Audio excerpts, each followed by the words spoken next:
Matod pa, Mayor Mike Rama ng haros sa mock election sa mga vendors.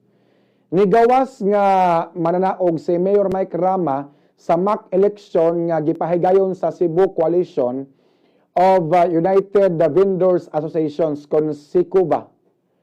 Atol sa gipatawag nini nga leaders meeting niadtong pagka April 27, 2024, niabot og 251 ang nakabutar sa mock election nga gituyo aron sa pagkuha sa pulso sa mga leader, sa mga vendors, sa mga manindahay dinhi sa dakbayan sa Sugbo. Sumala pa sa result sa mock election, 230 kabuok ang nibutar pabor ni Mayor Mike Rama. Samtang ang uban pod nga mga nangambisyon nga mupuli kaniya nga mudagan pod pagka-mayor na ay usa ang nakakuha og boto, 14 ka boto. Naapoy usa nga nakakuha og 2 ra ka boto, 2 ra ka buok ang nibutar. Naapoy usa nga kandidato nga wa gyud nibutar. Mao ni ang resulta sa gingong mock election, mga kabombo nga gipahigayon sa SICUVA. Gitataw ni Maria Pino ang labaw sa SICUVA nga walay nahimo nga pangampanya sa wala pa ang mock election.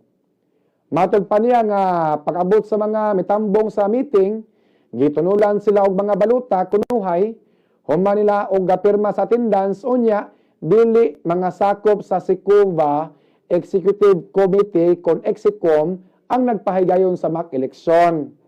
Pangutana, unsa ka credible ang inyong mock election? Giapil unta ninyo sa inyong mock election ang mga ambulant vendor, mga sidewalk vendor, para makita ang katag kung daghan pa ba ang ganahan sa mayor. Hilabi na kato mga tao nga nangadakpa na isuan og citation, mga vendors nga kuan in town, no? Kinini aga dagandagan in town kung makakita og proof. Gapil unta to para makita ang katag ba ang head sa SICUVA tao ni Mike Rama nga mao si Maria Pino. Natural ang mga membro niini, majority, pabor gyud sa mayor tungod kay ang ilang head nga si Maria Pino tao biya sa mayor, mga kabumbo.